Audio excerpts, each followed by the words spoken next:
दिवाळी झाली आता चला माहेरी. खरं तर ना दिवाळी झाल्यावरच माहेरला जायला मिळतं. सगळ्या मुलींची आता तर तशीच अवस्था आहे. तर माझ्या चेहऱ्यावर बघितलाच असेल तुम्ही किती आनंद आहे. नमस्कार मैत्रिणींनो, मी आहे अमृता आणि माझ्या ब्लॉगमध्ये तुमचं खूप खूप मनापासून स्वागत आहे. तर माझ्याकडून सर्वांना श्री स्वामी समर्थ. तुम्हा सर्वांचा दिवस खूप छान छान जावो. मी निघालेली आहे माहेरला. भाऊबीज आहे पण आम्हाला पोहोचायला रात्रच होणार. हे काय म्हणजे नेहमीचं ठरलेलंच आहे, रात्रीच पोहोचते कारण घरातून इकडून ट्रॅव्हल्स मला लेट असते त्याच्यामुळं. तर स्टॉपवर सोडायला रेयांचे पप्पा आले होते आणि मला माहेरी घेऊन जायला बाबा आले होते. सकाळपासून म्हणजे ते सकाळी लवकर येतात, 11 वाजता तर घरी पोहोचतात आणि तिथून मग 3-3:30 वाजता आम्ही परत निघतो. रेयांशला पप्पांनी लॉलीपॉप दिले होते आणि आता सुट्टी आहे तोपर्यंत त्यांची दोघांची भेट होणार नाही म्हणून ते छान मस्त गप्पा मारत होते. आणि एक आनंदाची गोष्ट, माझी बालमैत्रीण आहे ना एकदम ट्रॅव्हल्समध्ये दिसली आणि आमची भेट झाली ना. आम्ही पुण्यातच राहतो पण आमची दोघींची भेट असं कधी होतच नाही किंवा आम्ही आवर्जून कधी भेटतच नाही. तर ती ट्रॅव्हल्समध्ये दिसली समोरच. इतका आनंद झाला आणि अक्षरशः 5 तासाचा प्रवास कधी संपला समजलंच नाही. तर ती पण खूप खुश झाली. म्हणली अगं आपण ठरवून कधी भेटलो नाही किंवा माहेरी दोघी एकाच गावचं आहे तरी सुद्धा कधी भेटणं झालं नाही. पण अचानक असं भेटल्यानंतर ती पण खूप खुश झाली. म्हणली आता प्रवासाचा काहीच टेन्शन नाही. म्हणली गप्पा मारत मारत आपला कधीच प्रवास संपेल हे समजणारच नाही. तर माझ्या शेजारच्या सीटवर तिला बसवलं बाबांनी आणि बाबा म्हणले मी एका साईडला बसतो, तुम्ही निवांत 5 तास गप्पा मारा. असं तर आपण घरी बसून गप्पा मारलंच नसतो पण बघा लकीली ती प्रवासातच भेटली. आणि तिथे एका कुत्रं पण आलेलं होतं. तो ना मधून मधून भुंकत होतो त्याच्यामुळं पण थोडंसं वेगळंच वाटत होतं. रेयांश पण बोर नाही झाला. स्टँडवर पोहोचायला रात्रीचे 9 वाजले आणि तिथे भैया आणि बहिणीचा मुलगा पृथ्वीराज येऊनच थांबला होता. त्याच्यामुळं आम्हाला ट्रॅव्हल्समधून उतरलं की लगे आम्ही घरी जायला निघालो. आता गाव म्हणल्यावर पहिले 8लाच शांतता आणि सामसूम असायचं पण आता ना थोडंसं उशीरपर्यंत गाव चालू असं त्यामुळं छान वाटलं. आता नवीन घराचं बांधकाम सुरू आहे आणि तिथून थोडासा व्ह्यू घेतला तर खूप छान वाटलं गावाकडचं वातावरण. आणि मम्मी म्हणली कारल्याची भाजी करूया आज.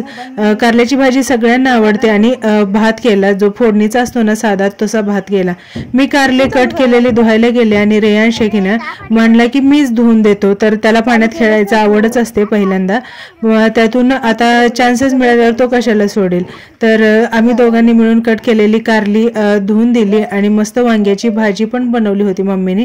कारलं पण बनवलं. मम्मीच्या हातचं कारलं खाऊनच बघावं, अजिबात कडू लागत नाही आणि टेस्टी तर एवढं लागतं ना तर ते खाल्ल्यावरच समजतं. बाबा गावातून आले आणि बाबाने येताना भरपूर सारा किराणा भाजीपाला घेऊन आले. आता पोरी आहेत म्हणल्यावर हे रोजचं ताजं माळवं तर ते आणतातच. आमच्या इकडं माळवं म्हणतात भाजीपाल्याला. तर भाजीपाला मटण वगैरे सगळं घेऊन आले. आणि रेयांश बघा बाबांना कसा मस्का मारतोय. तर त्याला जायचं होतं फिरायला म्हणून तो बाबांना बोलत होता बाबा चला ना बाबा चला ना. बाबा आत्ताच आले होते, थोडे दमले होते त्यामुळे म्हणाले थोडं मी बसतो मग जाऊया. घरातल्या शेंगा होत्या ना त्या फोडायला घेतल्या कारण भाजीसाठी हे लागणार होत्या म्हणून बसल्या बसल्या काय करावं म्हणून फोडून टाकल्या. आणि आता ही बघा दीदीच्या हातातली भेंडी आहे. हातात घेऊच शकत नाही एवढे काटे त्याला, म्हणजे कूस असते. आणि तरी सुद्धा म्हणली बघ म्हणली गावाकडची देशी भेंडी आहे. तोपर्यंत मम्मी खुरवड्यामध्ये गेली, कोंबड्यांच्या खुरवड्याकडे गेली आणि एका टायमिंगची एवढी अंडी घेऊन आली. रोजची एवढी अंडी निघतात बरं का तिकडे. तर म्हणली आधीच तिने सांगून ठेवलं की आता पोरी येणार आहेत, अंडी भिंडी काही विकायला कोणाला देणार नाही, घरातच खायला लागतात, तीच कमी पडतील, कुणीही विकायला द्यायची नाही. तिने आधी सगळ्यांना बोलूनच ठेवलं. तोपर्यंत भैया रानात गेला आणि जनावरांच्या संध्याकाळच्या जेवणाची सोय करून टाकली. आता कुट्टी वगैरे झाली आणि प्रणिताचं बघा हे वाढीव कामच आहे.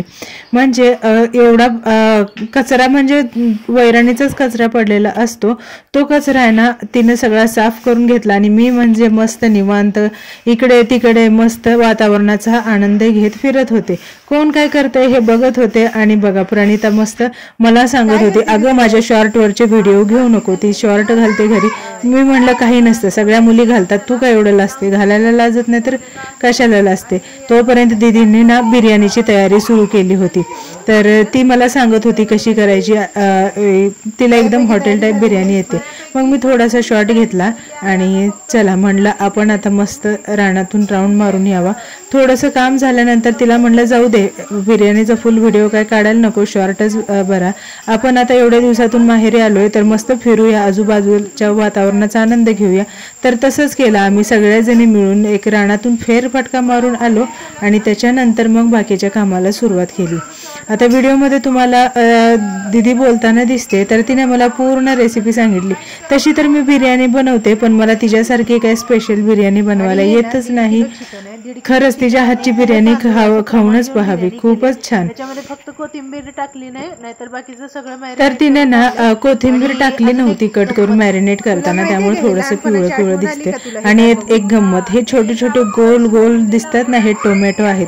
ही टोमॅटो आहे की नाही, गावाकडचे टोमॅटो आहे, ह्याला रिंगणी टमाटे म्हणतात आमच्या इकडं, पण खरं नाव त्याचं आहे स्ट्रॉबेरी टोमॅटो.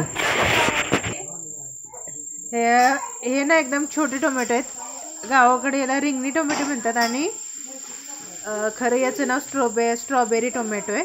आणि खास याचा ना मिरचीचा ठेसा करतात. लहानपणी आम्ही खायचो, तर ते बघून आज आम्हाला ही ठेशाचीच आठवण आली. पण आता आम्ही बिर्याणीमध्ये वापरणार आहे आज. चला बाकीचा व्हिडिओ नंतर दाखवूया. थोडीशी झटपट बिर्याणी करणार आहे, कारण उशीर झालाय ना, चुलीवर करायची आणि पाऊस पण येतोय. तर चला पुढे भेटूया आपण. आता सगळे एका मागे एक पळत का गेले म्हणून मी पण बघायला गेले. माझा कॅमेरा चालूच होता. आणि बघा गंमत, खरंच एवढं नवल ह्या गोष्टीचं कोणाला वाटेल का? खरंच निसर्गप्रेमी जे असतात ना त्यांनाच वाटेल.